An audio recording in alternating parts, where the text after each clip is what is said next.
ॐ अज्ञानतिमिरान्धस्य ज्ञानाञ्जनशलाकया सत्सुरुन्मिलितं येन तस्मै श्रीगुरुवे नमः। नमो ॐ विष्णुपादाय कृष्णप्रेष्ठाय भूतले श्रीमते भक्तिवेदान्त स्वामीति नामिने। नमस्ते सारस्वती देवे गौरवाणी प्रचारिणे निर्विशेष शून्यवादी पाशातदेशतारिणे। जय श्री कृष्ण चैतन्य प्रभु नित्यानंद श्री अद्वैत गदाधर श्रीवासदि गौर भक्त वृंदा। हरे कृष्णा कृष्ण कृष्णा हरे हरे, हरे राम राम राम हरे हरे। ஹரே கிருஷ்ணா. பக்தர் எல்லாருக்கும் இனிமையான மாலை வணக்கம். இன்றைய பகவத்கீதை வகுப்புல வந்து கலந்துட்டு இருக்கிற எல்லா பக்தர்களுக்கும் என்னுடைய பணிவான நமஸ்காரம். பகவத்கீதை உண்மையுருவில் அத்தியாயம் 18, முடிவு துறவின் பக்குவம். இந்த அத்தியாயத்துடைய தலைப்பு ரெனவுன்சியேஷன், துறவரத்தை பற்றிய தலைப்பு. சரி, அப்ப இன்னைக்கு படிக்கிற முதல் ஸ்லோகம் 18ஆம் அத்தியாயத்துல முதல் ஸ்லோகம். அர்ஜுன உவாச்ச சந்நியாசஸ்ய மகாபாஹோ தத்துவம் இச்சாமி வேதிதும் தியாகஸ்ய ச கிருஷிகேஷ பிருதக் கேசி நிஷூதனா. அர்ஜுனன் கூறினார், ஓ பலம் பொருந்திய புயங்களை உடையவரே, தியாகம் மற்றும் சந்நியாசத்தின் நோக்கத்தை புரிந்து கொள்ள நான் விரும்புகிறேன். கேசி என்ற அசுரனை கொன்றவரே, ஓ புலன்களின் அதிபதியே. சரி, இந்த 18ஆம் அத்தியாயம், இதுக்கு முன்னாடி நம்ம பகவத்கீதையில 17 அத்தியாயம் படிச்சிட்டோம். இப்ப 18ஆம் அத்தியாயத்துக்கு வந்திருக்கு.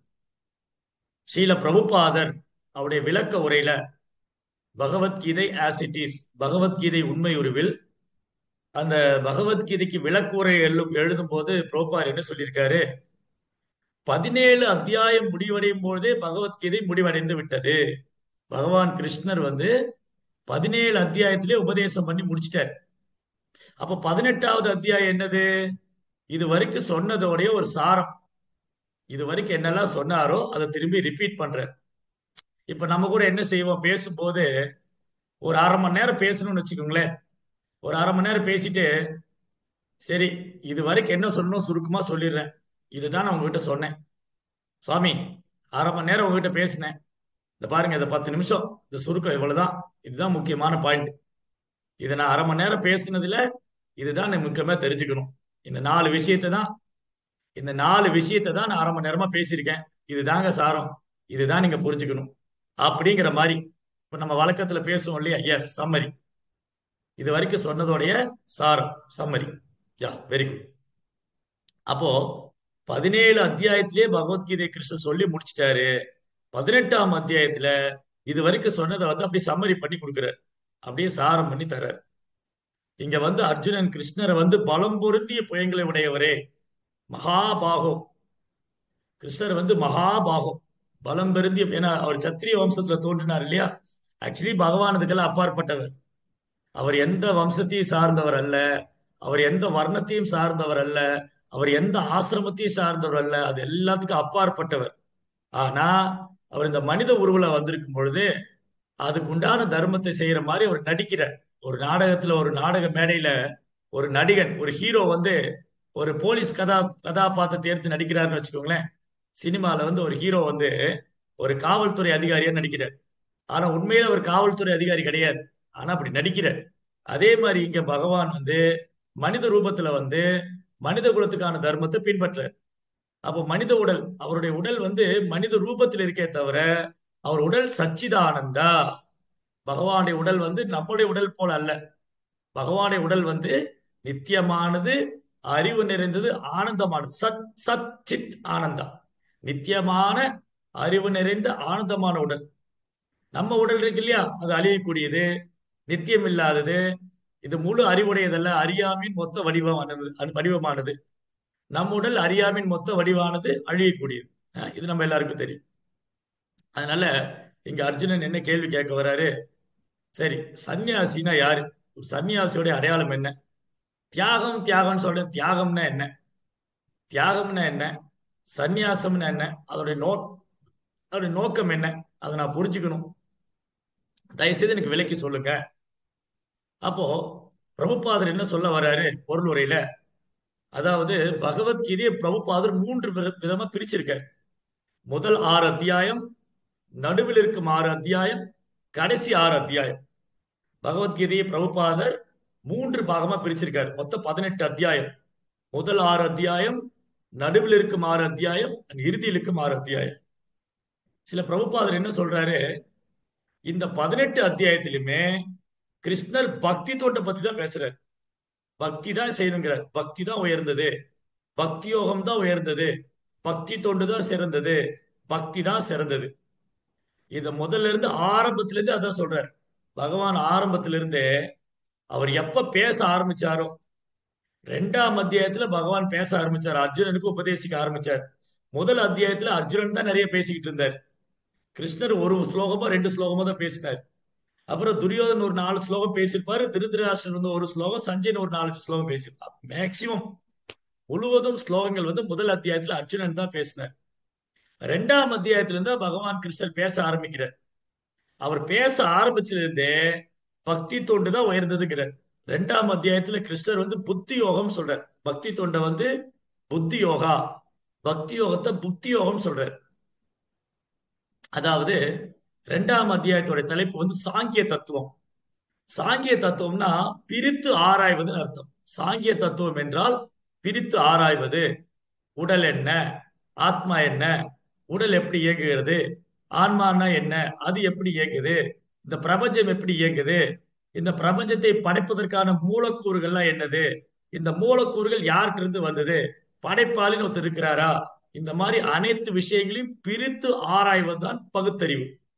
நம்ம ஊர்ல சும்மா கருப்பு சட்டையை போட்டு பேசுறாங்க, அது பகுத்தறிவு அல்ல. நம்ம ஊர்ல முட்டாள்கள் தான் பகுத்தறிவு பேசுறாங்க. ஆனா பகுத்தறிவுன்னு என்னது, உடல்னா என்ன, ஆன்மான்னா என்ன, கடவுள் யாரு, அவருக்கு அவருக்கு நமக்கு என்ன சம்பந்தம் இருக்கு, இந்த பிரபஞ்சம் எப்படி படைக்கப்பட்டது, படைப்பாளி என்று ஒருவர் இருக்கிறாரா, இவற்றை ஆராய்வதுதான் பகுத்தறிவு. ஆனா துரதிருஷ்டவசமா கடவுள் இல்லைன்னு சொல்றத முட்டாள்கள் பகுத்தறிவுன்னு வச்சிருக்காங்க. அது அவங்களுடைய அறியாமை, முட்டாள்தனம். சரி, இப்ப நம்ம அதுக்குள்ள போக வேண்டாம், நம்ம விஷயத்துக்கு வருவோம். அப்போ 2ஆம் அத்தியாயத்துல கிருஷ்ணர் வந்து சாங்கிய தத்துவத்தை சொல்றார். 24 மூலக்கூறுகள், அந்த 24 மூலக்கூறுல 5 கர்மேந்திரியம், 5 ஞானேந்திரியம், 5 அறிவு புலனூர் பொருட்கள், 5 பஞ்சமகாபூதம், இதெல்லாம் சேர்ந்து எப்படி இயங்குது, இது எப்படி செயல்படுது, இது யார்கிட்ட இருந்து வந்தது, இந்த மூலக்கூறு, இந்த வேர், இந்த 24 மூலக்கூறுகள் வேர் யாரு, அந்த வேரை கண்டுபிடிக்கிறது தான் சாங்கிய தத்துவம். அப்ப சாங்கிய தத்துவம் எங்க வந்து முடியுது, பக்தி தொண்டுல தான் முடியுதுங்கிற. ஏன்னா வேறு யாரு, கிருஷ்ணர் தான். வேறு வந்து கிருஷ்ணர் தான். இந்த 24 மூலக்கூறுகளுக்கும் ஆதாரம் பகவான் தான். அதனால 2ஆம் அத்தியாயத்திலிருந்தே கிருஷ்ணர் பகவத்கீதையில பக்தியை தான் சொல்றாரு. பக்தி தொண்டு தான், பக்தி யோகம் தான் உயர்ந்தது. 2ஆம் அத்தியாயம் 3, 4, 5, 6 வரை, 6 அத்தியாயம் வரைக்கும் கிருஷ்ணர் கர்மயோகம்னா என்ன, கர்மயோகத்தை எப்படி பற்றில்லாம செய்யறது, அதுக்கப்புறம் மற்ற யோகங்கள் என்னென்ன இருக்கு, தியான யோகம்னா என்ன, இதெல்லாம் ஒன்றன் பின்னா ஒன்று சொல்லிட்டு வந்துட்டு கிருஷ்ணர் என்ன சொல்றாரு, 6ஆம் அத்தியாயத்துடைய கடைசி ஸ்லோகம் 6.47, 6.47. இன்னைக்கு வகுப்பு கொஞ்சம் தத்துவார்த்தமா இருக்குன்னு, ரொம்ப முக்கியமான விஷயங்கள் இதெல்லாம். 6.47ல பகவான் என்ன சொல்றாரு, யோகினாம் அபி சர்வேஷா மத்யதே அந்தராத்மனா ஸ்ரத்தாவான் பஜதே யோமா சமேயுக்த தமோமதக. எல்லா யோகியிலும் சிறந்தவர், யோகினாம் அபி சர்வேஷா, எல்லா யோகியிலும், கர்மயோகி, ஞான யோகி, அஷ்டாங்கி யோகி, ஹடயோகி, தியான யோகி, இந்த மாதிரி பல யோகிகள் இருக்காங்க, பக்தி யோகி. இந்த யோகி எல்லாம் சிறந்தவர் யாருன்னா, மத்ததே அந்தராத்மனா, என்னை யார் உள் மனதுல தியானம் பண்ணிக்கிட்டு இருக்காங்களோ, என்னை யார் எப்போதும் நினைச்சுக்கிட்டே இருக்காங்களோ உள் மனதுல, ஸ்ரத்தாவான், அந்தராத்மனா, நம்பிக்கையோட, யோகினாம் அபி சர்வேஷா மத்ததே அந்தராத்மனா, பகவானே உள்ள நினைச்சிட்டு உள் மனதுல, இதயத்துல பகவானை நினைத்து கொண்டு, ஸ்ரத்தா நம்பிக்கையோட, பக்தி தொண்டு, பஜதே, பஜதேனா பகவானுக்கு சேவை, பக்தி தொண்டு. அப்ப யார் ஒருத்தர் பகவானே எண்ணிக்கொண்டு அவருக்கு பக்தி தொண்டு செய்யறாரோ, அவர்தான் எல்லா யோகியிலும் சிறந்தவரும் பகவானுக்கு பிரியமானவர், நெருக்கமானவர். அஹ், யோகினாம் அபி சர்வேஷா மத்கதேர் அந்தராத்மனா ஸ்ரத்தாவான் பஜதே யோமாம் சமேயுக்த தமோமத. எல்லா யோகிலையும் சிறந்தவர் யாருன்னா பகவான மனசுல நினைச்சுட்டே இருக்கிற பக்தர் தான். இது ஆறாம் அத்தியாயத்தோட கன்க்ளூஷன். ஆறாம் அத்தியாயத்துல பகவான் பக்தர்கள் தான், பக்தி யோகி தான் சிறந்தவங்கன்னு சொல்ற. சரி, அதுக்கப்புறம் ஏழாம் அத்தியாயத்துல 12ஆம் அத்தியாயம் வரை, 7 to 12, 7ல இருந்து 12 வரைக்கும் அந்த பக்தி எப்படி உறுதியா பின்பற்றுவது, அந்த பக்தி எப்படி சுத்த பக்தி, தூய பக்தினா என்ன, அதை பத்தி விவரமா சொல்றாரு. அப்ப அங்கேயே வந்து கன்க்ளூஷன் என்னது, 12ஆம் அத்தியாயத்துல ரொம்ப அழகா கிருஷ்ணர் சொல்றாரு, பக்தி தொண்டுதான் உயர்ந்தது. ஏத்து தர்மா மிதமிதம் எதோக்தம் பரியுபாசிதே சத்ததானா மத்பரமா.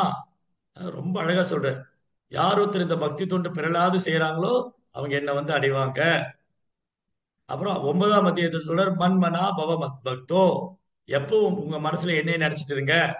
மத் பக்தா, என்னுடைய பக்தனாங்க. என்ன நமஸ்காரம் பண்ணுங்க, என்ன வழிபாடு பண்ணுங்க, சத்தியமா நீங்க என்கிட்ட வந்துடுவீங்க, சந்தேகமே வேண்டாம். சோ இப்படி 7ஆம் அத்தியாயத்திலிருந்து 12ஆம் அத்தியாயம் வரைக்கும் தூய பக்தி தொண்டை பகவான் சொல்றார், பியோர் டிவோஷன். அடுத்தது 12ஆம் அத்தியாயம் 13ஆம் அத்தியாயத்திலிருந்து 18ஆம் அத்தியாயம் வரை அதுல உண்மையான உன்னதமான அறிவுனா என்னது, துறவுன்னா என்னது, இந்த பௌதிக இயற்கை எப்படி இயக்குது, இதெல்லாம் சொல்லிட்டு தூய பக்தி தொண்டை தான் திரும்பி சொல்றார், பியோர் டிவோஷன். தூய பக்தி தொண்டை தான் அவர் திரும்பி சொல்றார். அதனால பிரபுபாதர் ரொம்ப அழகா சொல்றாரு. அப்ப முதல் 6 அத்தியாயம் சரி தூய பக்தி தொண்டை பத்தி தான் சொல்றாரு, பக்தி தொண்டை பத்தி தான் சொல்றாரு. இடையில இருக்கிற 6 அத்தியாயம் அந்த தூய பக்தி தொண்டை எப்படி பயிற்சி பண்ணணும்னு சொல்றாரு. கடைசி 6 அத்தியாயம் அறிவினுடைய பக்குவம், பக்குவமான அறிவு என்னது, எப்படி வந்து ஒருத்தர் துறவர வாழ்க்கை, துறவர வாழ்க்கைன்னு என்னது, துறவரம்னா என்னது, தியாகம்னா என்னது, அப்புறம் இந்த பௌதி இயற்கை இந்த பிரபஞ்சம் எப்படி இயங்குது, அதுக்கப்புறம் இதெல்லாம் பக்தி தொண்டில் தான் முடியுது அப்படின்னு சொல்றேன். சரி, அப்போ பிரபுபாதர் மேலும் சொல்றாரு 18ஆம் அத்தியாயத்துல ஓம் தத் சத். நம்ம ஏற்கனவே போன வகுப்புல பார்த்தோம். ஓம் தத் சத் அப்படின்னா எல்லாமே பகவானுடைய சேவையில தான் முடியுது. இங்க காணக்கூடிய அனைத்தும், இங்க நடக்கக்கூடிய அனைத்து செயல்களும் பகவானுக்கு அர்ப்பணிக்கப்படுகிறது. சர்வம் கிருஷ்ணார்ப்பணம். நம்ம என்ன செயல் செஞ்சாலும் கிருஷ்ணருக்கு அர்ப்பணிக்கணும். அதுதான் பக்தி தொண்டு. நம்ம என்ன செஞ்சாலும் அதை பரமபுருஷரான பகவானுக்கு அர்ப்பணிக்கிறது தான் பக்தி தொண்டு. சரி, அடுத்தது 2வது ஸ்லோகம், செகண்ட் வர்ஸ். ஸ்ரீ பகவான் உவாச்ச காம்யானாம் கர்மணாம் ஞாசம் சந்நியாசம் கவயோ விதுः சர்வ கர்ம பலத்யாகம் பிராகுஸ்தியாகம் விசக்ஷணாः. புருஷோத்தமனான முழுமுதற் கடவுள் கூறினார், பௌதிக ஆசைகளை அடிப்படையாக கொண்ட செயல்களை துறப்பது சந்நியாசம் என்று சான்றோர்களால் அழைக்கப்படுகின்றது. மேலும் எல்லா செயல்களின் பலன்களை துறப்பதே தியாகம் என்று அறிஞர்கள் அழைக்கின்றனர். எஸ், இதுதான். சோ இங்க ரொம்ப அழகா தெளிவா பகவான் சொல்லிட்டார், துறவரம்னா என்ன, தியாகம்னா என்ன. இன்னைக்கு பெரும்பாலும் மக்கள் மத்தியில ஒரு தவறான புரிதல் இருக்கு. சன்னியாசினா எல்லாத்தையும் விட்டுட்டு போனவரு, அவருக்கு குடும்பம் கிடையாது, மனைவி கிடையாது, பிள்ளைகள் கிடையாது, அவர் ஏதோ காட்டுக்கு ஓடி போயிடுவாரு, ஏதோ குகையில உட்காந்துட்டு தவம் பண்ணிட்டு இருப்பாரு, அவர் காவி உடையை போட்டிருப்பாரு, உடம்பெல்லாம் சாம்பலை பூசியிருப்பாரு, ஜடா முடி வச்சிருப்பாரு, இப்படின்னு தான் நம்ம புரிஞ்சுக்கிட்டு இருக்கோம். பெரும்பாலும் மக்களுக்கு சந்நியாசம்னா துறவி, சந்நியாசி அப்படின்னா துறவி, அவர் எல்லாத்தையும் விட்டுட்டு உலக செயலெல்லாம் கைவிட்டு பௌதிக வாழ்க்கையெல்லாம் விட்டுட்டு ஏதோ கண்காணாத இடத்துக்கு போயிடுவாரு. ஏதோ வந்து கண்காணாத இடத்துக்கு போயிடுவாரு, அவருக்கு இந்த உலகத்துக்கு எந்த சம்மந்தமும் கிடையாது, அதுதான் துறவு நம்ம நினைச்சுக்கிட்டு இருக்கோம். பெரும்பாலான மக்கள் துறவின்னா அவருக்கு எந்த ஒரு செயலில் ஈடுபட மாட்டாங்க, அவங்க எல்லாத்தையும் விட்டுட்டு போயிடுவாங்க அப்படின்னு நினைக்கிறாங்க. அது மாதிரி தியாகின்னு என்னது, தியாகினால தான் அந்த மாதிரி தான் நினைச்சிட்டு இருக்காங்க. Please increase the volume. இதுக்கு மேல எப்படி வால்யூம் இன்க்ரீஸ் பண்றது, நான் சத்தமா தான் பேசிட்டு இருக்கிறேன்னு. பக்கத்து வீட்டுல இருந்து என்னன்னு கேட்க போறாங்க என்ன வந்து, ஏன் இவ்வளவு சத்தம் போட்டு பேசுறீங்கன்னு. ஓகே, என் வாய்ஸ் லோவா இருக்குங்கிறாங்க, அப்படியா இருக்கு? Okay, audio is very good. அப்ப ப்ரோ, கரெக்டா அவங்களுக்கு இருக்கு, தான் கரெக்டா இருக்கு. எஸ், அப்ப அவங்களுக்கு இருக்காது. டவர் ப்ராப்ளம், அவங்க இடம் மாறி இருந்தாங்கன்னா கொஞ்சம் சரியாயிடும். ஓகே. அப்போ துறவு, துறவு அல்லது சந்நியாசம்ங்கிறது வெளி தோற்றத்துல அல்ல, ஆடையில அல்ல. இங்க துறவுன்னா கிருஷ்ணர் என்ன சொல்றாரு? காமியானாம் கர்மனாம் நியாசம், பௌதிக ஆசைகளை அடிப்படையாக கொண்ட செயல். அதாவது உலக உலகத்துல பல்வேறு செயல் பண்றோம் இல்லையா, அது பௌதிகத்துல ஆசை. நான் இதை அடையணும், நான் அதை அடையணும், நான் இதை இதை செ- எடுத்துக்கணும், எனக்கு இது கிடைக்கணும், அதுக்கு பௌதிக ஆசை. சுருக்கமா சொல்ல போனா பௌதிக ஆசையை கைவிட்டவனே துறவி. பௌதிக ஆசை, நான் அங்க இடம் வாங்கணும், நான் இங்க இடம் வாங்கணும், நான் அங்க வீடு கட்டணும், இங்க வீடு கட்டணும், அது வாங்கணும், இது சோ மெனி மெட்டீரியல் டிசைர்.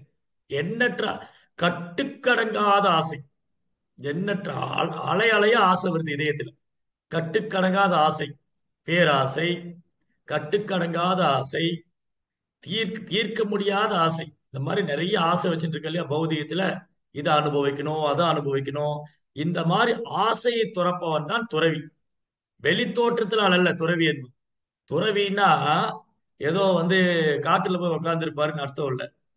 ஒரு துறவி எங்க வேணாலும் இருக்கலாம், அவர் யாரா வேணாலும் இருக்கலாம். ஒரு துறவி இல்லத்தரசியா இருக்கலாம், ஒரு துறவி ஒரு சக்கரவர்த்தி ஒரு ராஜாவா இருக்கலாம், ஒரு துறவி ஒரு குடும்பஸ்தனா இருக்கலாம், ஒரு துறவி மாணவரா இருக்கலாம், ஒரு துறவி துறவியா சன்னியாசி இல்லற வாழ்க்கையிலிருந்து முற்றிலும் விடுபட்டவராகவும் இருக்கலாம். அப்ப துறவரம் என்பது நம் உடையால் அல்ல. துறவரம் என்பது வெளித்தோற்றத்தில் அல்ல. துறவு என்பது பௌதிக ஆசையை துறந்தவனே துறவி. Not renouncing action but renouncing action. சரி. அப்போ துறவு என்பது என்னது? பௌதிக ஆசையை துறப்பவன் தான் துறவி. சரி, இப்ப நம்ம ஒரு உதாரணம் எடுத்துக்குவோம். கிருஷ்ண பக்தர்கள் தான் உண்மையான துறவி. கிருஷ்ண பக்தர் தான் உண்மையான துறவி. அவர் எங்க இருந்தாலும் சரி. Those are following Krishna consciousness, they only the real renounce order of life. நம்ம கிருஷ்ணருக்காக செயலாற்றணும். கிருஷ்ணருக்காக யார் செயலாற்றுறாங்களோ, கிருஷ்ண உணர்வுல இப்படி சொல்லலாம், கிருஷ்ணருக்காக பகவான் கிருஷ்ணருக்காக யார் செயலாற்றுறாங்களோ, கிருஷ்ண உணர்வுல யார் செயலாற்றுறாங்களோ அவங்க தான் உண்மையான துறவி. பௌதிக ஆசைகளை அனுபவிக்கணும்னு நினைக்கிறவங்க இல்ல. அப்படி பார்க்க போனா யாரா வேணாலும் கிருஷ்ண பக்தரா இருக்கலாமே. ஒரு குடும்பஸ்தர் கிருஷ்ண பக்தரா இருக்கலாம், ஒரு மாணவர் கிருஷ்ண பக்தரா இருக்கலாம், ஒரு இல்லத்தரசி கிருஷ்ண பக்தரா இருக்கலாம், ஒரு பிரம்மச்சாரி கிருஷ்ண பக்தரா இருக்கலாம், ஒரு சன்னியாசி கிருஷ்ண பக்தரா இருக்கலாம், யார் வேணாலும் கிருஷ்ண பக்தரா இருக்கலாம். சோ கிருஷ்ண பக்தி தான் நம்முடைய இறுதி லட்சியம். வாழ்க்கையின் குறிக்கோள் கிருஷ்ண பக்தி, கிருஷ்ண பிரேமம், கிருஷ்ணர் மேல கலங்கமில்லாத பக்தி செய்வது, கிருஷ்ணன் மேல கலங்கமில்லாத அன்பு செய்வது. அதுதான் உண்மையான லட்சியம், வாழ்க்கையின் இறுதி லட்சியம். அதுக்கு மட்டும் ஆசைப்படுறது. நான் கிருஷ்ண இந்த மனித பிறவி கிடைத்தற்கு அரிதான இந்த மனித பிறவியில, இந்த பிறவிலே நான் கிருஷ்ணகிட்ட திரும்ப போயிடும். எனக்கு இந்த பௌதிக உலகத்துல நான் வேறு எது மேலேயும் ஆசை வைக்கல. எனக்கு பதவி வேண்டாம், பேர் வேண்டாம், புகழ் வேண்டாம். நான் கிருஷ்ணரை திருப்திப்படுத்தணும், கிருஷ்ணரை அடையணும். அதுதான் உண்மை. அப்ப நிறைய பேரை பார்க்கலாம். நீங்க பாகவதத்துல நிறைய உதாரணம் இருக்காங்க. இப்ப முதல் உதாரணம் பாகவதத்துல பரீட்சித் மகாராஜா. பரீட்சித் மகாராஜாவும் சரி, அவனுடைய தாத்தாக்கள் பாண்டவர்கள், யுதிஷ்டிர மகாராஜ், அர்ஜுனா, பீமா, இவங்க எல்லாம் என்ன பண்ணாங்க? ஃபர்ஸ்ட் யுதிஷ்டர் இருந்து எடுத்து, யுதிஷ்டிர மகாராஜ். யுதிஷ்டிர மகாராஜாவுக்கு இந்த உலகத்தை ஆளணும், அஸ்தினாபுரத்து அரியாசனத்துல உட்காரணும், மூன்று உலகத்துக்கு, அதாவது பூலோகத்துக்கு, இந்த பூகோளத்துக்கே சக்கரவர்த்தியா இருக்கணுங்கிற ஆசையெல்லாம் இல்லை. அவர் என்ன பண்ணாரு? அவர் ராஜ்யத்தை பிடிக்கிட்டு காட்டுக்கு அனுப்பிச்சு விட்டாங்க. அவர் இல்ல ஏமாத்தி, சூதலை ஏமாத்தி அவளை காட்டுக்கு அனுப்பிச்சிட்டாங்க. சரி, என்ன பண்ணாரு அங்க போய்? அவர் கவலைப்படல, அழுகல, புலம்பல. அங்க நிறைய சாதுக்களுடைய சங்கம் அவருக்கு கிடைச்சது. வியாசதேவர், வியாச மகரிஷி, நாரதர், தௌமியர், இந்த மாதிரி நிறைய சாதுக்களுடைய சங்கம் கிடைச்சது. எல்லாத்துக்கும் மேல அந்த பரம புருஷோத்தமனான பகவான் கிருஷ்ணரே அவங்க கூட இருந்தார். அதனால யுதிஷ்டிர மகாராஜாவுக்கு ராஜ்யத்தை திரும்ப பெறணுங்கிற எண்ணம் இல்லை. அவர் எப்பவுமே சாதுக்களுடைய சங்கத்துல இருந்தாரு, பகவானுடைய சங்கத்துல இருந்தாரு, ரொம்ப சந்தோஷமா இருந்தார். ஆனா கிருஷ்ணர் என்ன விரும்புறாரு? யுதிஷ்டர் தான் ராஜ்யத்தை ஆளணும், யுதிஷ்டர் தான் அரியாசனத்துல உட்காரணும், தர்மர் தான் நாட்டை ஆளணும், தர்மர் தான் அரியாசனத்துல உட்காரணும். இது பகவானுடைய விருப்பம். சரி, அப்ப 14 வருஷம் வனவாசம் முடிஞ்சுது. யுதிஷ்டர் என்ன சொல்றாரு? கிருஷ்ணா, நீங்க போய், கிருஷ்ணர் வந்து சொல்றாரு, நான் உங்களுக்காக தூது போறேன். பாருங்க, பகவான் வந்து இந்த இந்த இந்த களங்கம் இல்லாத பக்தர்கள், இவங்க பக்தியில, பாண்டவர்களுடைய பக்தியில எந்த உள்நோக்கம் கிடையாது, எந்த எதிர்பார்ப்பும் கிடையாது. நாங்க பகவானுக்கு சேவை பண்ண எங்களுக்கு ராஜ்யத்தை மீட்டு கொடுத்துருவாரு, நாங்க பெரிய செல்வந்தர் ஆயிருவோம், இந்த உலகத்தையே ஆளுவோம் அப்படிங்கிற எண்ணம்லாம் இல்ல. அவங்க எப்பவுமே பகவானோட சங்கத்தில் இருக்க ஆசைப்பட்டாங்க, பக்தருடைய சங்கத்தில் இருக்க ஆசைப்பட்டாங்க. ஆனா பகவான் தான் விரும்புறார் இவங்க ராஜ்யத்தை வச்சு ஆளணும். அப்போ மகாபாரத யுத்தம் ஏற்பட போகுது. யுதிஷ்டிர மகாராஜா கூடுமான வரைக்கும் இந்த யுத்தம் வேண்டாம், சமாதானமா போகலாம்னு பாக்குறாரு. ஆனா துரியோதனன் பிடிவாதமா இருக்காரு. அப்ப பாண்டவர் தரப்புல ஒரு தூது தூது தூது போகணும். இந்த சண்டை வேண்டாம், நம்ம எல்லாம் ஒரே குடும்பமாச்சு, சித்தப்பா பெரியப்பா பசங்க, ஏன் சண்டை போட்டுக்கணும், நம்ம ஒன்னா இருப்போம், ராஜ்யத்தை பகிர்ந்துக்குவோம். இதுதான் யுதிஷ்டர் விரும்புறாரு. ஆனா துரியோதனன் விரும்பல. அவ பாண்டவர் தரப்புல இருந்து யாராவது தூது போகணும், பகவானே தூதனா போறாதான் பாண்டவ தூத பெருமாள். காஞ்சிபுரத்து ஒரு அழகான திவ்ய தேசம். அப்படியே பெருமாள் வந்து பிரம்மாண்டமா உட்கார்ந்து இருப்பார். நாங்கெல்லாம் ஒரு முதல் நாள் பெருமாளை தரிசனம் பண்ண போனோம், ஒரு நாள் டூர் போனோம், யாத்திரை போனோம். காஞ்சிபுரத்துல போய் பாண்டவ தூத பெருமாளை பார்க்க போனா பக்தர்கள்லாம் தேடினாங்க, பிரபு எங்க பெருமாள் எங்கன்னா. அவர் பாதம் தான் பிரம்மாண்டமா இருந்தது, பெரிய கால். நல்ல பாருங்க, பெருமாள் தெரியவாருன்னா அப்படி பிரம்மாண்டமா உட்கார்ந்துருக்காரு பாண்டவ தூத பெருமாள். பாண்டவருக்காக தூது போனார் பாண்டவ தூத பெருமாள். ரொம்ப அழகான திவ்ய தேசம். அப்போ பாண்டவ தூதன் பாண்டவருக்காக தூது போறாரு, சமாதானப்படுத்தலான்னு போறாரு. அவங்க பிடிவாதமா இருக்காங்க, கேட்க மாட்டோம், சண்டை போட்டே ஆகணும். பகவான் காமிக்கிறாரு, இந்த சபையில விஸ்வரூபம் காமிக்கிறார், துரியோதனா இந்த மகாபாரத யுத்தம் நடந்தா என்ன ஆகும் பாத்துக்க. இதெல்லாம் காண்பித்தும் துரியோதனன் ஒரு முட்டாள், அவருக்கு புரியல. இங்க என்ன நடக்க போகுது. முட்டாளுக்கு என்ன உபதேசம் பண்ணாலும் ஏத்துக்க மாட்டாங்க. அதான் துரியோதனோட கேரக்டர். சரி.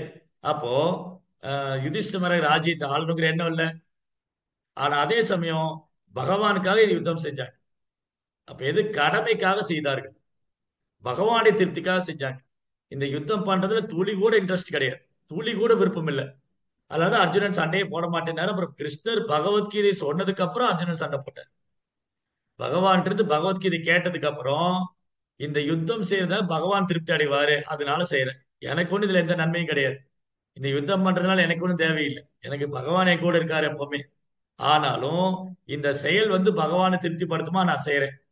அப்போ அவருக்கு அதுல அட்டாச்மெண்ட் கிடையாது, அந்த ராஜ்யத்து மேல பற்றுதல் கிடையாது, ராஜ்யத்தை அனுபவிக்கணுங்கிற எண்ணம் கிடையாது. கிருஷ்ணருடைய சேவைக்காக, கிருஷ்ணருடைய திருப்திக்காக சண்டை போட்டாங்க. சரி, அப்புறம் என்னாச்சு? சண்டை போட்டு யுதிஷ்ட மகாராஜா உலகத்துக்கே சக்கரவர்த்தி ஆயிட்டாரு, அரியாசனத்துல உட்கார வச்சாச்சு. நீங்க நல்லா கவனிச்சு பாருங்க, பாகவதத்துல என்ன நடக்குதுன்னா, பகவான் வந்து யுதிஷ்டர அரியாசனத்துல உட்கார வச்சிட்டார். நீ வந்து இந்த உலகத்துக்கு சக்கரவர்த்தி. எல்லாம் முடிச்சு, மகாபாரத யுத்தம் எல்லாம் முடிஞ்சது. யுதிஷ்டர் அரியாசனத்துல உட்கார வச்சுட்டு கிருஷ்ணர் துவாரகை போனார். துவாரகை போன கிருஷ்ணர் அப்படியே அங்கிருந்து மறைஞ்சு போயிட்டார்.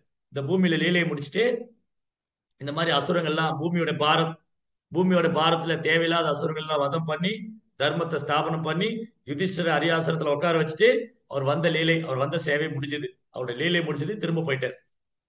யுதிஷ்டரர் கேள்விப்பட்டாரு, கிருஷ்ணர் இந்த பூமியிலிருந்து மறைச்சிட்டாரு, பகவான் இந்த பூமியிலிருந்து மறைச்சு, அவ்வளவுதான். பகவான் இந்த பூமியிலிருந்து மறைச்சிட்டாருன்னா நமக்கு என்ன இங்க வேலை? அவ்வளவுதான். உடனே தன்னுடைய பேரப்பிள்ளையான பரிச்சித்த அரியாசனத்துல உட்கார வச்சுட்டு அவர் தவம் பண்ண போயிட்டார். அவர் வடக்கு திசை நோக்கி பகவானை குறிச்சு தவம் செய்யறதுக்கா போயிட்டார். இந்த உடலை விடுறது, பகவான் இல்லாத இடத்துல எனக்கு என்ன வேலை? நாங்க இங்க இருக்கிறதே பகவானுக்கு சேவை பண்ணதான். அந்த பகவானே எங்களை விட்டு பிரிச்சுட்டாருன்னா அப்ப எங்களுக்கு எதுக்கு ராஜ்யம், எங்களுக்கு எதுக்கு பதவி? எங்களுக்கு பதவி, பேர், புகழ், ராஜ்யம் ஒண்ணும் வேண்டாம், எங்களுக்கு பகவான் தான் வேணும் அப்படின்னு 14 வருஷம் காட்டுல வனவாசம் போய், அதுக்கப்புறம் மகாபாரத யுத்தம் முடிஞ்சு அரியாசனத்தை உட்காந்து கொஞ்ச நாள்லயே பகவான் மறைஞ்சு போயிட்டான்னு கேள்விப்பட்ட உடனே தன்னுடைய பேர பிள்ளையான பரிசித்துக்கு அந்த ராஜ்யத்தை கொடுத்துட்டு இவங்க அப்படி காட்டு போய் வடக்கு திசை நோக்கி ஹிமாலயத்துல போய் பகவானை நினைத்து அப்படியே இந்த உடலை விட்டாங்க. பாத்தீங்களா? அவங்களுக்கு பௌதிக ஆசையே கிடையாது. யுதிஷ்டிரா நினைச்சாரா, இப்பதான் ராஜ்யம் கிடைச்சது, நல்லா அனுபவிக்கலாமே, பகவான் கொடுத்துட்டாரு, ரொம்ப நாளா கஷ்டப்பட்டோம், 14 வருஷம் காட்டுல படாத கஷ்டப்பட்டாச்சு, இப்ப ராஜ்யம் கிடைச்சிருக்கு, கொஞ்ச நாள் நல்லா அனுபவிச்சு பெண்டாட்டி பிள்ளைகளோட பேர குழந்தையோட எல்லாம் அனுபவிச்சு ஆண்டு அனுபவிச்சு வயசானதுக்கு அப்புறம் கண்ணு தெரியாது, காது கேட்காது, பேச முடியாது, நடக்க முடியாது, கபம் வாதம் பித்தம் எல்லாம் வரும். அந்த டைம்ல ராமா கிருஷ்ணா கோவிந்தா அப்படின்னு போய்க்கலாம். அப்படியே நினைச்சாரு. அஹ், வயசானதுக்கு அப்புறம் ராமா கிருஷ்ணா கோவிந்தா அப்படின்னு போயிடலனோ. பகவான் மறைஞ்சிட்டாருன்னு கேள்விப்பட்ட உடனே அடுத்த செகண்ட், அடுத்த நிமிஷம் யுதிஷ்டிர வந்து ராஜ்யத்தை வந்து துச்சமா தூக்கி போட்டார். நம்ம பழைய வேண்டா ஜாமான்களை தூக்கி வீசுற மாதிரி, பழைய ஒண்ணுத்துக்கு ஆகாத வேண்டா ஜாமானத்தை தூக்கி வெறுப்பா போடும், இது என்ன சே அப்படின்னு தூக்கி போட்டு வருவோம் இல்லையா, அந்த மாதிரி ராஜ்யத்தை திறந்து போட்டு ஏதோ டாய்லெட்ல போயிட்டு திரும்பி பார்க்காம வர்ற மாதிரி வந்துட்டு அப்படி வந்து நேரா வடக்கு திசை நோக்கி போனார். அப்போ அவனுக்கு ஆசை இல்லை, அவங்க தான் உண்மையான துறவி. அதனாலதான் யுதிஷ்டிரர் என்னங்க, யுதிஷ்டிரர் வந்து இந்த உலகத்தை ஆண்டிருக்காரு, அவரு ராஜா. அவர் நடந்து வரும்போது எவ்வளவு பேர் அவர் புகழ் பாடுவாங்க.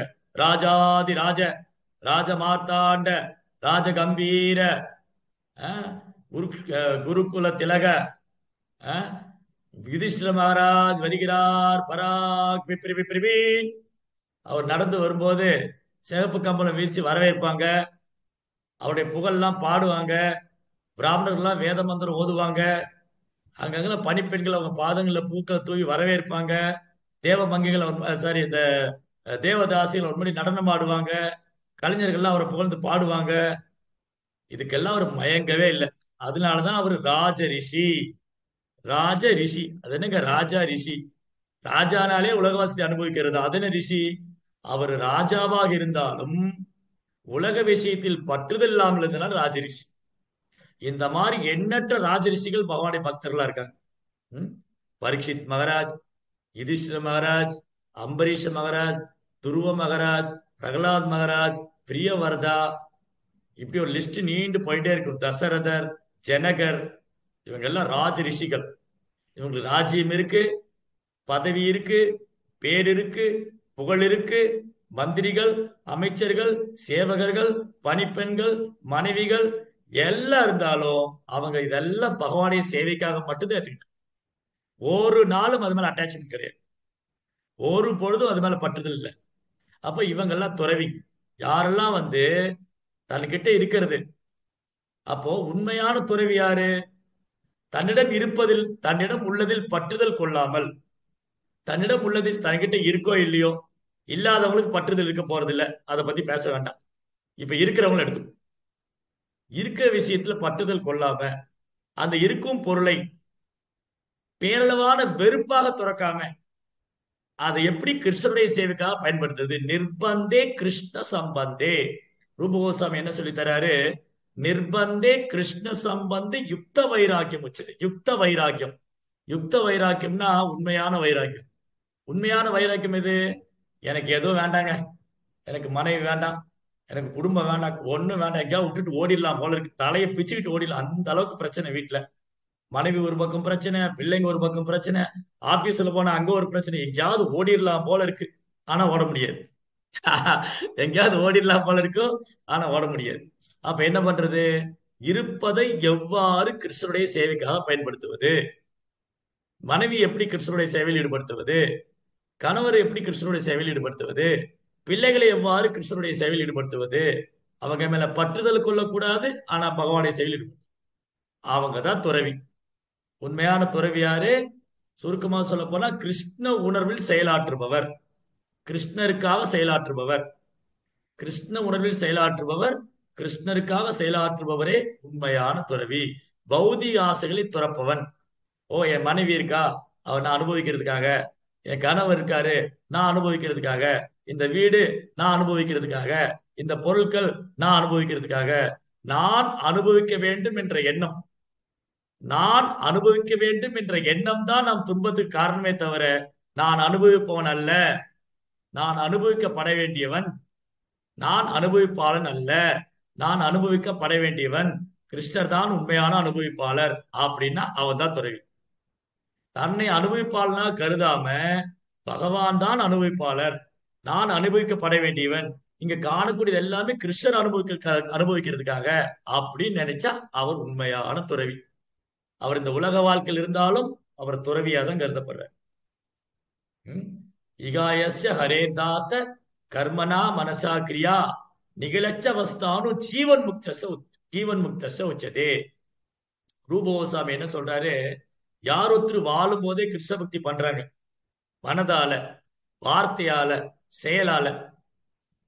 மனதால கிருஷ்ணரை நினைக்கிறாங்க, வார்த்தையால கிருஷ்ணரை பத்தி பேசுறாங்க, பகவானுக்கு சேவை பண்றாங்க அப்படின்னா அவன் வாழும் போதே முக்தி பெற்றவனா தான் கருது. யாரு கிருஷ்ண பக்தி பண்ணிட்டு இருக்காங்களோ அவங்க வாழும் போதே முக்தி பெற்றவர் தான். உடலால, மனதால, வார்த்தையால கிருஷ்ணருக்கு சேவை பண்றவங்க வாழும் போதே முக்தி பெற்றவன் தான். இனி முக்தி அடைறதுக்குலாம் ஒண்ணும் இல்லை, அவர் வாழும் போதே முக்தி பெற்றவர் ஆயிட்டார், ஆல்ரெடி அவர் பக்தர் ஆயிட்டார். அதனால பெஸ்ட் எக்ஸாம்பிள் பாண்டவர்கள், அம்பரீஷர், ஜனகர், இவங்கெல்லாம் ராஜ ரிஷியா இருந்தாங்க, உலகத்துக்கே சக்கரவர்த்தி. ஆனா எது மேலேயும் அட்டாச்மெண்ட் இல்லை, பற்றுதலே இல்லை. அப்ப பௌதிக ஆசை இல்லாதவன் தான் உண்மையான துறவி. சரி, அடுத்தது சந்நியாசம் என்று சான்று. அப்புறம் ஓகே, நெக்ஸ்ட் வர்ஸ். தியாஜ்யம் தோசவத் இத்யேகே கர்ம பிராகோர் மனிஷினஹ யஜ்ஞதான தப கர்ம நத்யாஜ்யம் இதி சாபரே. எல்லா விதமான பலநோக்கு செயல்களையும் தோஷமாக எண்ணி அவற்றை துறக்க வேண்டும் என்று சில அறிஞர்கள் அறிவிக்கின்றனர்.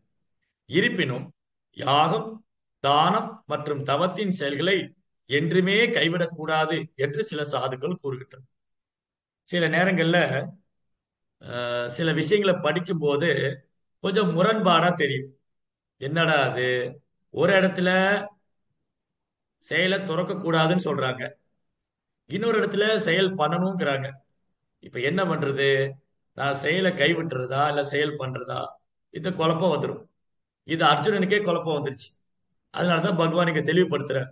அர்ஜுனன் ஒரு இடத்துல என்ன சொல்றாரு கிருஷ்ணா, நீ வேதங்களில் மலர் மொழிகளால் கவரப்படக்கூடாது. ஒரு இடத்துல பகவான் என்ன சொல்றாரு, வேதவாத விரத பார்த்தா, ஓ பார்த்தனே அர்ஜுனா, நீ வேதங்களின் மலர் மொழிகளால் கவரப்படக்கூடாது. திரைகுண்ய விஸ்வோ வேதா நிஸ்திரைகுண்யோ பவார்ஜுனா. அர்ஜுனா, வேதங்கள் 3 குணத்துக்கு உட்பட்டது. வேதங்கள் முக்குணத்துக்கு உள்ளவங்களுக்காக, நீ அதையும் கடந்து வரணும். நீ வேதங்களால் கவரப்படக்கூடாது, நீ வேதங்களின் மொழிகளால் கவரப்படக்கூடாதுன்னு ஒரு இடத்துல சொல்ற. இன்னொரு இடத்துல என்ன சொல்றாரு, சாஸ்திர விதிகளை புறக்கணிவே கூடாதுங்கிற.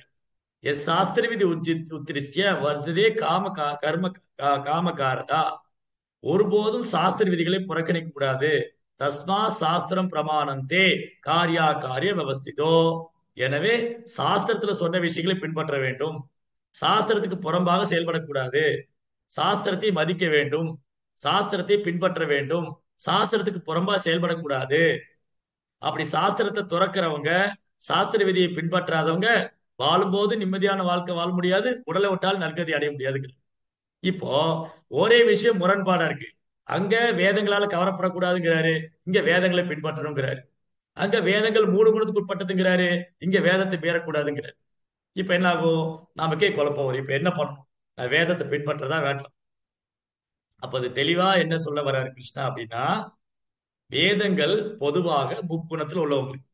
ஆனா வேதத்தோட நோக்கம் என்னன்னா கிருஷ்ணா, வேதேச சர்வே ரகமேவ வேத்யோ வேதாந்த கிருத் வேதவித் விதேகச்சாகம். வேதங்களால் அறியப்பட வேண்டியவர் கிருஷ்ணா, வேதங்களை முற்றிலும் அறிந்தவர் கிருஷ்ணா, வேதங்களை தொகுத்ததும் கிருஷ்ணா, கிருஷ்ணர் தான். அப்போ கிருஷ்ணரை விட்டுட்டு வேதத்தை பின்பற்றினா அவசியம் இல்லை. எனக்கு வேதங்களால் அறியப்பட வேண்டியது கிருஷ்ணர் தான், ஆனா கிருஷ்ணரை விட்டுட்டேன், அப்ப என்ன பிரயோஜனம் வேதங்களை பின்பற்றி? அதனால வேதங்களில் மலர் மொழிகளால் கவரப்படாத. அதோட நோக்கம் என்னன்னு பார்க்கணும். வெறுமனே வேதங்கள்ல சொன்ன புண்ணிய கர்மாக்கள், வேதங்கள்ல நிறைய புண்ணிய கர்மாக்கள் சொல்லியிருக்கு. இந்த யாகம் பண்ண அந்த பலன் கிடைக்கும், அந்த யாகம் பண்ண இந்த பலன் கிடைக்கும், இந்த தேவதை வழிபட்டா அந்த பலன் உண்டு, அந்த தேவதை வழிபட்டா இந்த பலன் உண்டு, இதெல்லாம் வேதத்துல இருக்கு. அதுல கவரப்படக்கூடாது. அதனால அதை விட்டுடு, அதெல்லாம் வேண்டாம். வேதங்கள்ல சொன்ன சமய சடங்குகள்லாம் வேண்டாம். வேதத்தை சொன்ன பலநோக்கு கர்மா, ஃப்ரூட்டிவ் ஆக்டிவிட்டி, அந்த பலநோக்கு கர்மா வேண்டாம், அதை துறக்கணும். அதே சமயம் யாகம், தானம், தவம் அது கைவிடப்படக்கூடாது. அது என்னன்னு அடுத்தது நம்ம பார்ப்போம். Next verse 18.4. நிச்சயம் சுனுமே தத்ர தியாகே பரத சத்தமா தியாகோ ஹி புருஷ வியாக்ர திரிவித சம்பிரகீர்த்திதா. பரதர்களில் சிறந்தவனே, தியாகத்தை பற்றி எனது முடிவை தற்பொழுது கேள். மனிதர்களில் புலி போன்றவரே, சாஸ்திரங்களில் 3 விதமான தியாகம் அறிவிக்கப்பட்டுள்ளன. சரி, அடுத்தது 18.5. யஜ்ஞதான தப கர்ம நத்யாயம் காரியமேவ தத் யஜ்ஞோ தானம் தபஸ்சைவ பாவனானி மனிஷினாம். யாகம், தானம் மற்றும் தவத்தின் செயல்களை என்றுமே துறக்கக்கூடாது. அவற்றை செய்ய வேண்டியது அவசியம். உண்மையில் யாகம், தானம், தவம் ஆகியவை மிகச்சிறந்த ஆத்மாக்களையும் கூட தூய்மை செய்கின்றன. அப்போ இந்த 3மே கைவிடப்படவே கூடாது. அப்படின்னா என்ன அர்த்தத்துல கிருஷ்ணர் சொல்ல வர்றாரு? வேதங்கள்ல கிருஷ்ணரை விட்டுட்டு மற்ற செயல் பண்ண வேண்டிய அவசியம் இல்லை. நான் பகவானை விட்டுட்டேன், ஆனா நல்லா யாகம் பண்ணேன், ஆனா பகவானை வழிபடவே இல்லை, பகவானுடைய நாமத்தை உச்சரிக்கவே இல்லை, யாகத்துல பகவானுக்கு எதையும் நான் அர்ப்பணிக்கல, அப்ப என்ன பிரயோஜனம்? அதை கைவிட்டுரும். அதே சமயத்துல செய்யக்கூடிய யாகம் விஷ்ணுடைய திருப்திக்காக இருக்கா, அதை தவிர்க்க கூடாது.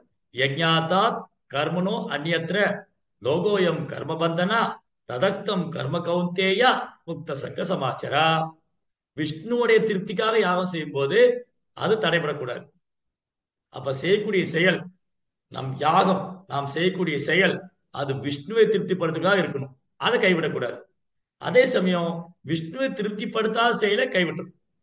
அதே மாதிரி தானம், நம்ம கொடுக்கக்கூடிய தானம் விஷ்ணுவை திருப்திப்படுத்துறதுக்காக இருக்கும், இல்லாட்டி அந்த தானம் எந்த பிரயோஜனம் இல்லை. அதே மாதிரி தவம், நம்ம செய்யக்கூடிய தவமும் எப்படி பார்த்தாலும், நம்ம என்ன செஞ்சாலும் எத்கரோசி யஜஸ்ஞாசி எஜ்ஜுகோசி ததாசியத் எத் தபஸ்யசி கௌந்தேயா மத் குருஸ்வ தத் அர்ப்பணம். அர்ஜுனா, நீ எதையெல்லாம் படைக்கின்றாயோ, எதையெல்லாம் கொடுக்கின்றாயோ, எதையெல்லாம் உண்கின்றாயோ, எந்த தவங்களையெல்லாம் புரிகின்றாயோ அது எனக்கு அர்ப்பணம் செய்து விடுவாயாக. அப்போ யாகம், தானம், தவம் இது ஏன் கைவிடப்படக்கூடாது? இதன் மூலமா நாம் பகவானை திருப்தி செய்ய வேண்டும். நம்ம எந்த செயல் செய்தாலும் சரி, நாம் என்ன தானம் கொடுத்தாலும் சரி, நாம் என்ன தவம் செய்தாலும் சரி, அதில் பகவான் திருப்தி அடைகிறாரா, அந்த செயலால் பகவான் திருப்தி அடைவாரா, அதுதான் முக்கியம். அதை தவிர மற்றதெல்லாம் தியாகம், தியாகம் செய்யுது. அதை தவிர மற்ற எதையும் ஈடுபட வேண்டிய அவசியம் இல்லை, அது கால விரயம் தான். சரி, அப்போ ஆஹ், நீங்க பாத்தீங்கன்னா நிறைய உதாரணம் பார்க்கலாம். கோஸ்வாமிகள் கூட நம்முடைய பூர்வ ஆச்சாரியர், நம்ம பூர்வ ஆச்சாரியர்ல 6 கோசாமிகள் ஒருத்தர் ரகுநாதாஸ் கோஸ்வாமி. இந்த கோசாமி எல்லாமே பெரிய செல்வந்தர் குடும்பத்துல பிறந்தவங்க தான், பெரிய பண்டிதன்மார்கள், செல்வந்தர் குடும்பத்துல பிறந்தவங்க. ஆனா சைதன்ய மாவுடைய சேவைக்காக அவங்க அதையெல்லாம் திறந்தாங்க. பெரிய பெரிய பண்டிதர்கள் அவங்ககிட்ட பாடம் படிக்கிறதுக்கு வருவாங்க, பெரிய பெரிய ஜமீன்தார்கள் அவர்கிட்ட கைகட்டி கப்பம் பலி செலுத்துறதுக்காக வருவாங்க. ஆனா இவங்க எல்லாத்தையும் விட்டுட்டு சைதன்ய மாவுடைய சேவை தான் முக்கியம்னு வந்தாங்க. தெக்வா தூர்ணமசேஸ் மண்டலபதிம் ஜனே துச்சவா. பெரிய பெரிய ஜமீன்தார் குடும்பத்துல பிறந்தவங்க. ரகுநாதாஸ் கோசாமி அப்பா ஒரு பெரிய ஜமீன்தார். அந்த காலத்திலேயே ஆயிரக்கணக்கான பொற்காசுகளை சம்பளமா வாங்கிட்டு இருந்தார். ஆனா ரகுநாதருக்கு அதுல அட்டாச்மெண்டே இல்லை. அவர் குடும்பத்து மேலேயோ சொத்து மேலேயோ எதுலையுமே பற்றுதல் இல்லை. அவருக்கு சைத்தன்ய மாவுடைய தாமரை திருவள்ளிக்கு சேவை செய்யும். அதனால என்ன பண்ணாரு? அவரு துறவற வாழ்க்கையை மேற்கொண்டார். அதே சமயம் அதே சமயம் இல்லற வாழ்க்கையிலிருந்து பக்தி தொண்டு செஞ்ச பக்தர்கள் உண்டு. இப்போ உதாரணத்துக்கு கூரத்தாழ்வார்னு ஒரு பக்தர், கூரேஷ். அவரும் ஒரு பெரிய செல்வந்தர் குடும்பத்துல பிறந்தவர். இப்ப பாருங்க, ஒரு பக்கம் ஒரு செல்வந்தர் குடும்பத்துல பிறந்த பக்தர், இன்னொரு பக்கம் செல்வந்தர் குடும்பத்துல பிறந்த பக்தர். ரகுநாதாஸ் கோசாமி செல்வந்தர் குடும்பத்துல பிறந்த பக்தர், கூரேஷும் செல்வந்தர் குடும்பத்துல பிறந்த பக்தர். ரகுநாதாஸ் என்ன பண்ணாரு? அவருக்கு சிறு வயதிலிருந்தே பகவானுடைய லீலைகளை கேட்பதிலும் சைதன்யருடைய திருவடியில சேவை பண்ணணும்னு சொல்லி அவர் எல்லாத்தையும் விட்டுட்டு போயிட்டார். அது உயர்ந்த நோக்கமா இருந்தது. அவர் துறவரம் மேற்கொண்டு கிருஷ்ண பக்தியை பயிற்சி பண்ணணும். அதே சமயம் கூரேஷ் இல்லற வாழ்க்கையில் இருந்தார். அவர் என்ன பண்ணாரு? நிறைய தான தர்மங்களா பண்ணிட்டு இருந்தார். காஞ்சிபுரத்துல கூரான்னு ஒரு கிராமம், அங்கதான் கூரேஷ் இருந்தார், கூரத்தாழ்வார். அவர் என்ன பண்ணாரு?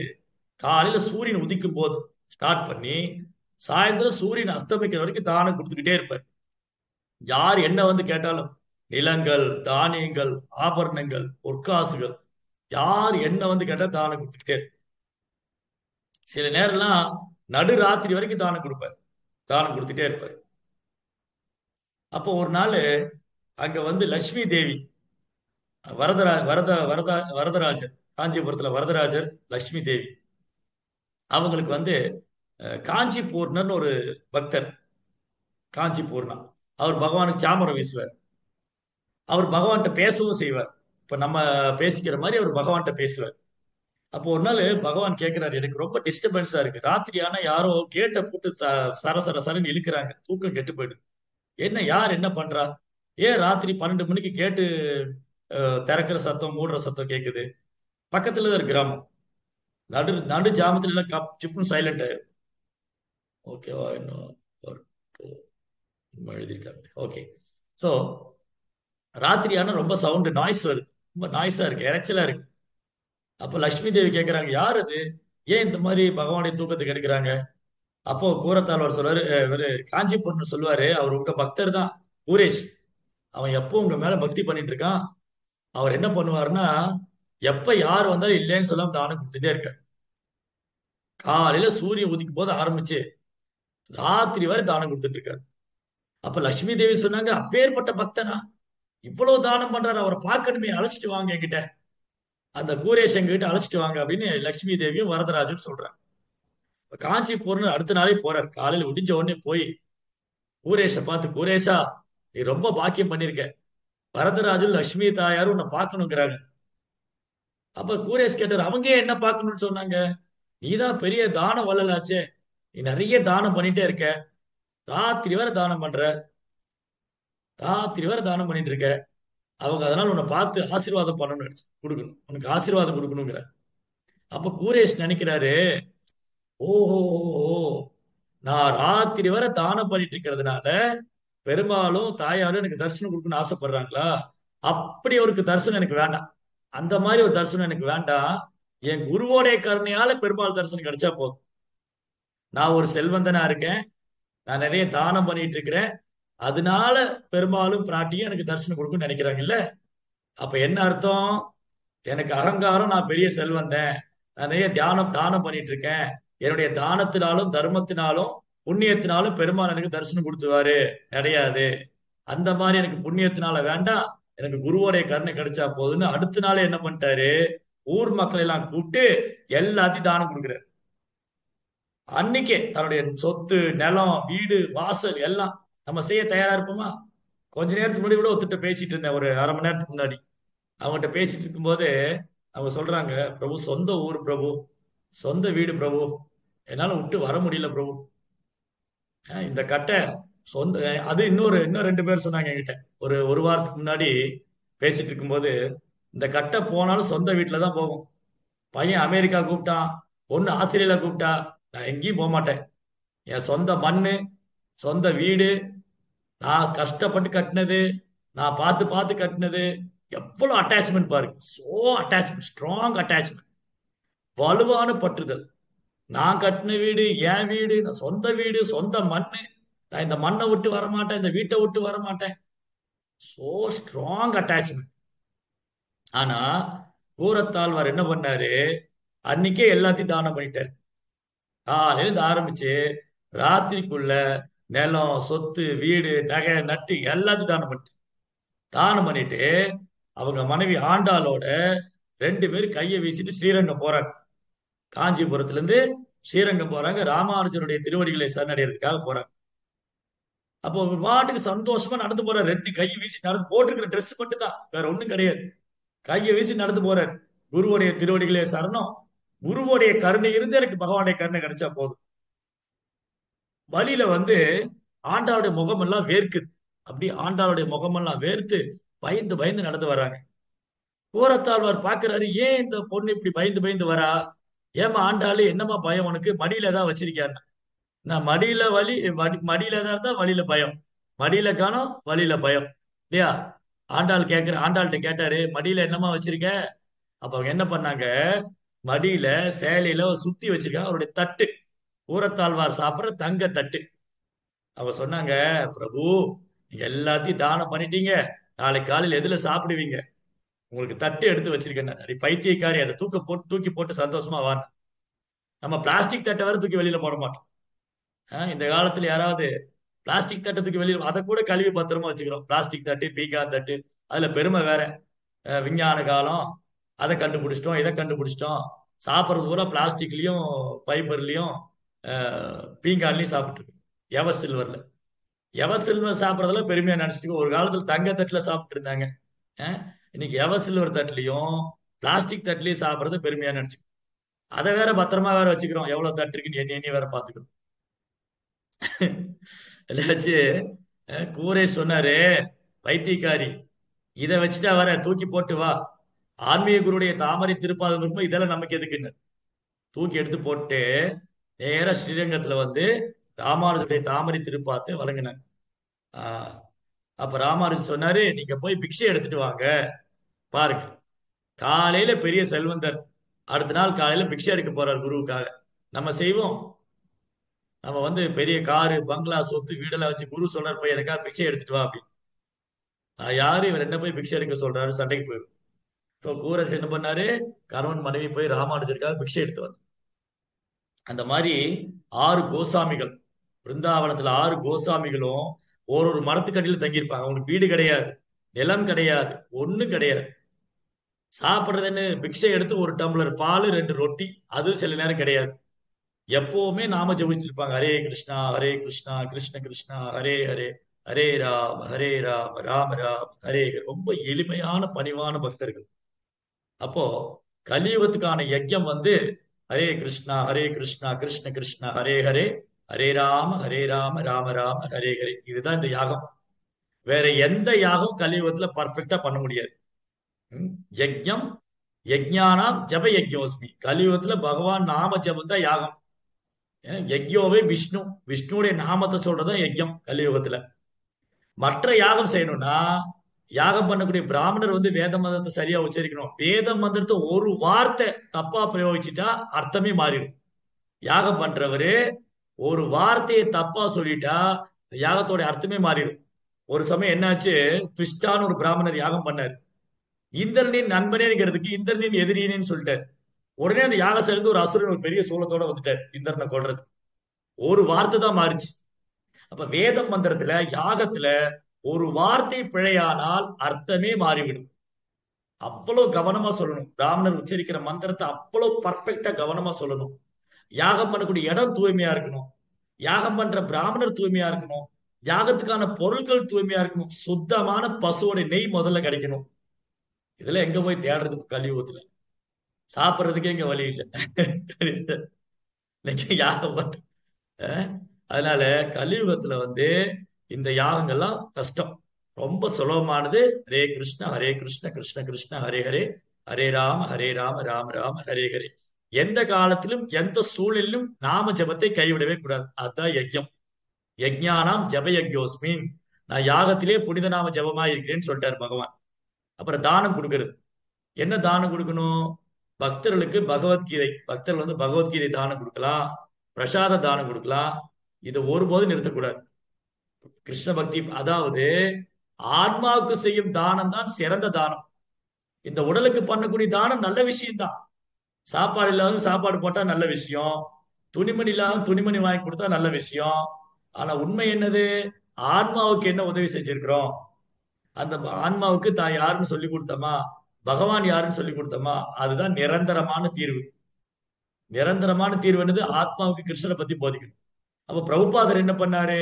இஸ்கானை தொடங்கி வரக்கூடிய பக்தர்களுக்கு ஆத்மாவை பற்றி சொல்லி தராரு, பகவத்கீதை சொல்லி கொடுக்கிறாரு, நாம ஜபத்தை பத்தி சொல்லி கொடுக்கிறாரு, பசினவர்கள் பிரசாதமும். அப்ப இஸ்கான்ல வந்தா காதுக்கும் மருந்து, காதுக்கும் உணவு, செவிக்கும் உணவு, மனதுக்கும் உணவு, வயிற்றுக்கும் உணவு. காதுக்கு உணவு பகவானுடைய லீலைகளை கேட்பது, பாடுவது. மனதுக்கு அவருடைய நாமத்தை உச்சரிக்கிறது. வயிற்றுக்கு பிரசாதம். சோ எல்லாமே ஃபுல்ஃபில் ஆயிடும். இதுதான் சிறந்த தானம். கிருஷ்ண பக்தி கொடுக்கறதா சிறந்த தானம். தவத்தை பொறுத்த வரைக்கும் கிருஷ்ண பக்தி பண்றதே பெரிய தவம் தான். இந்த கலியுகத்துல யாராவது ஒருத்தர் அதிகாலையில் எழுந்திக்கிறாங்கன்னா அது ஒரு தவம். பக்தர் சங்கத்துல வந்து சத் சங்கத்துல கலந்துட்டா அதோட பெரிய தவம். பக்தர் சங்கத்துல வந்து ஹரே கிருஷ்ணா கிருஷ்ண கிருஷ்ண ஹரே ஹரே, ஹரே ராம ராம ராம ஹரே ஹரே. அது பெரிய தவம்.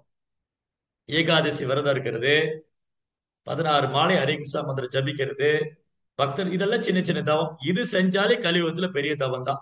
இதை விட வேற தவம்லாம் ஒண்ணும் பண்ண வேண்டாம். எனக்கு மனைவி வேண்டாம், காட்டுக்கு ஓடவும் வேண்டாம், பெரிய பெரிய தானம் செய்யறேன் தலைகுப்புறேன்னு முயற்சி பண்ண வேண்டாம், அந்த யாகம் பண்றேன் இந்த யாகம் பண்றேன் நேரத்தை வீணாக்க வேண்டாம்.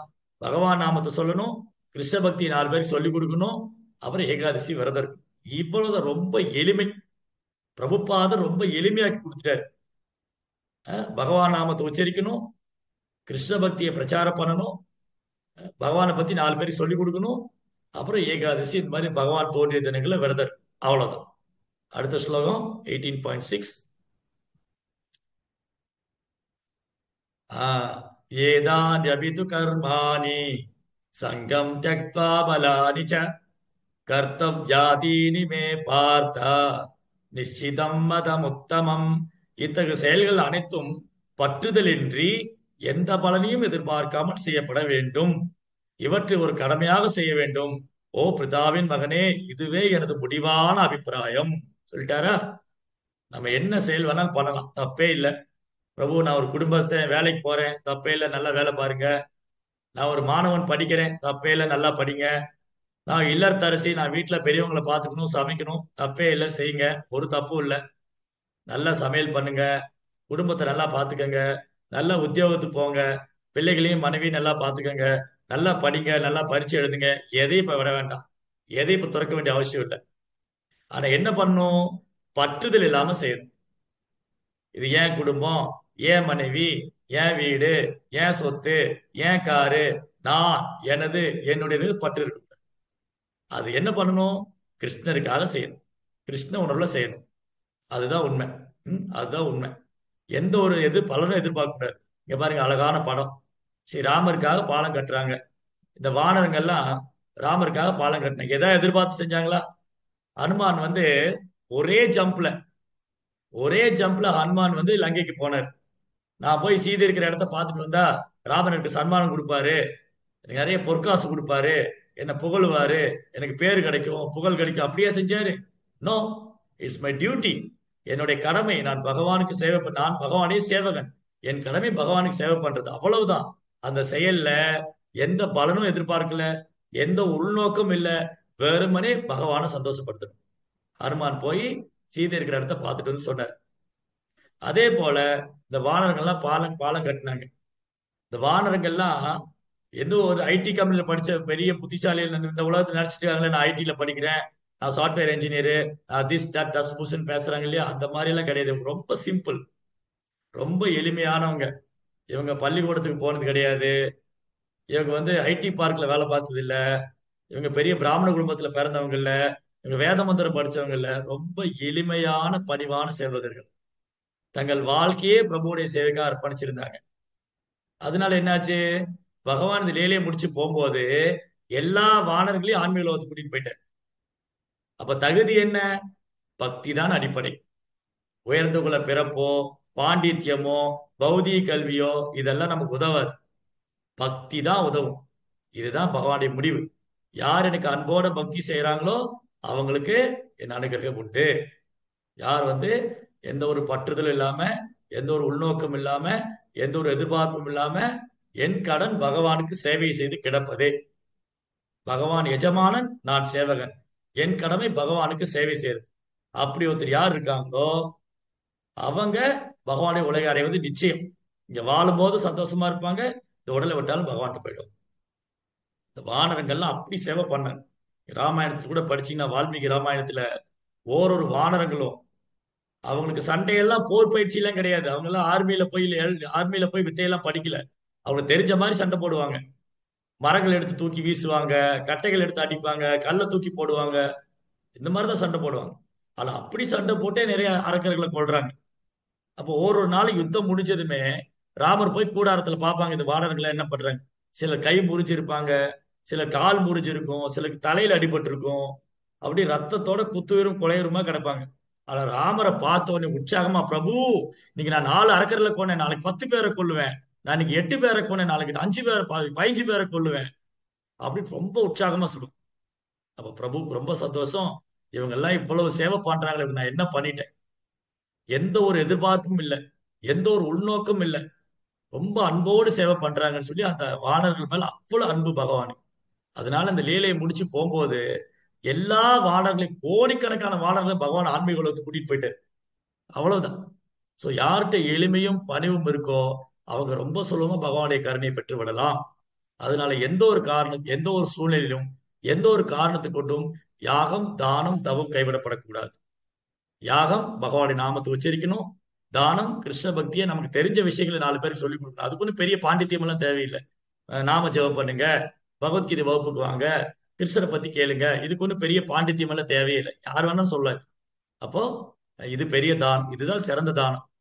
கிருஷ்ணரை மறந்திருக்கும் ஆத்மாவுக்கு கிருஷ்ணரை பற்றி சொல்லிக் கொடுக்கறது தான் பெரிய தானம், சிறந்த தானம். அப்புறம் தவம், சின்ன சின்ன தவம், அதிகாலை எழுந்திருக்கிறது, வீட்டுல சின்ன சின்ன பூஜைகள் செய்யறது, துளசி வழிபடுவது, இதெல்லாம் தவம். இதை செஞ்சா நம்ம வாழும்போது சந்தோஷமா இருப்போம். இந்த உடலை விட்டாலும் பகவான்கிட்ட போயிடலாம். ஹரே கிருஷ்ணா. ஜெய் ஸ்ரீல பிரபுபாத் கி ஜெய்.